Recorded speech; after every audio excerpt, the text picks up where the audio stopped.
ඊර්දිමත් භික්ෂූන් අතර මොග්ගල්ලාන අග්‍රයි කියලා. ඒ නිසා මේ තීර්ථකයන් දමනය කරන්න ප්‍රාතිහාර්ය පාණ්ඩ මාහට පවරන්න මොග්ගල්ලාන ඔබ කොහොමද ප්‍රාතිහාර්ය පාන්නේ? ඔන්න අහගන්න මොගලන් මහරහතන් වහන්සේගේ 이르දියේ තරම. ස්වාමීනි යොදුන් 84000ක් වතුරෙන් යට තියෙන යොදුන් 84000ක් වතුරෙන් උඩ තියෙන මහා මේරු පර්වතය මම අරගෙන තල ඇටයක් හිර කරගන්නවා වගේ මගේ දත් අස්සේ හිර කරගන්නවා කියලා. ඒකට තමන්ගේ ශරීරය කොච්චර විශාල කරන්න පුළුවන්. ස්වාමීනි භාග්‍යවතුන් වහන්සේ මේ මහ පොළොව වගේම අතක් මම මවලා මේ මහ පොළොවේ ඉන්න සියලුම ජීවීන් මේ අතට අරගෙන මේ මහ පොළොව අනිත් පැත්ත පෙරලන්න පුළුවන්. මහා මේරුව පර්වතය අතට අරගෙන පෘථුවිය ඒක උඩින් තියලා කුඩයක් අතින් ගත්ත භික්ෂුවක් සක්මන් කරනවා වගේ මම සක්මන් කරන්නම් ඕ. මේ ඉරහඳ කරත්ත රෝදයකට වගේ තියාගන්න. මේ වලාකුළකින් වැසී ඇති ඉර මඩල අද ඔය ලැජ්ජාවට වැහිලා වගේ මොගලන් මහරහතන් වහන්සේ මෙහෙම අතින් ස්පර්ශ කළා. මේ ඉර මෙහෙම ඇල්ලුවා අතින්. සඳ මඩල මෙහෙම අතින් ඇල්ලුවා. ස්වාමීනි භාග්‍යවතුන් වහන්සේ මේ මොග්ගල්ලානට ප්‍රාතිහාර්ය පාණ්ඩ දෙන්න කිව්වා. මොග්ගල්ලාන මේ ගන්ධබ්බ වෘක්ෂ මූලයේ ප්‍රාතිහාර්ය පාන කටයුත්ත මට පැවරිච්ච දෙයක්. ඔබ කියපු දේවල් ඔබට කරන්න පුළුවන් බව හැබෑව. නමුත් මොග්ගල්ලාන මේ වෙලාවේ එකට සුදුසු කාලය නෙවෙයි. එදා බුදුරජාණන් වහන්සේ සක්දෙවිඳුට තණ්හාව ශේකර ගැනීම පිණිසයි දහම් දෙසුවේ. සාදුකාර දිදී සක්දෙවිඳු අහගෙන හිටියා. එතනින් ධර්ම කතාවෙන් අනතුරු අතුරුදහන් වෙලා ගියා. අපගේ මහා මොගලන් මහරහතන් වහන්සේට හිතුණා මේ සක්‍ර දේවේන්ද්‍රයා මේ ගැඹුරු බණක් ඇහුවේ ඇත්තටම මේ සක්‍රයට මේක තේරුණාද දන්නේ නැහැ. මෙයාට මේ බණ තේරුණාද කියලා මම අහන්න ඕන කියලා. බුදුරජාණන් වහන්සේ ගාවෙන් අතුරුදහන් වුණා. වෛජයන්ත ප්‍රාසාදේ ළඟ පහළ වුණා.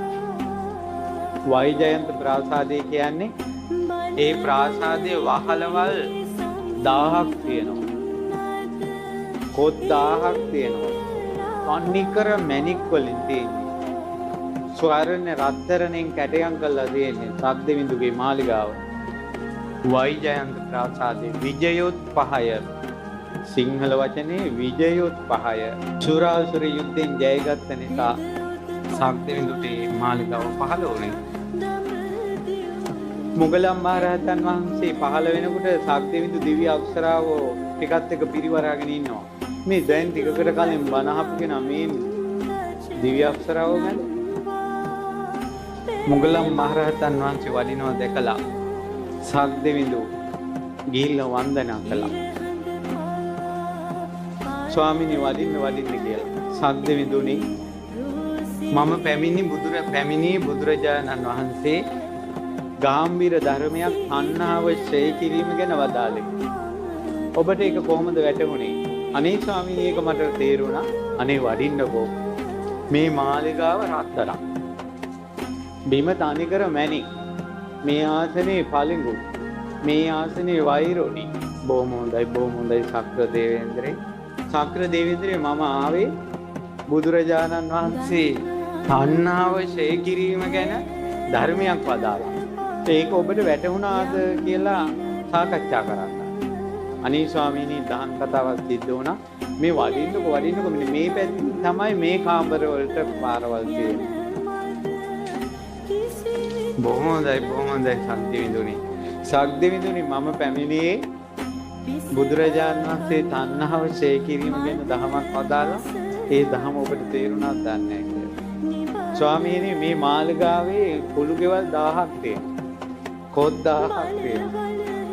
මොගලන් මහරහතන් වහන්සේ කල්පනා කළා මේ සක්කරයා මේ මාලිගාව ගැන මං කියන්නේ.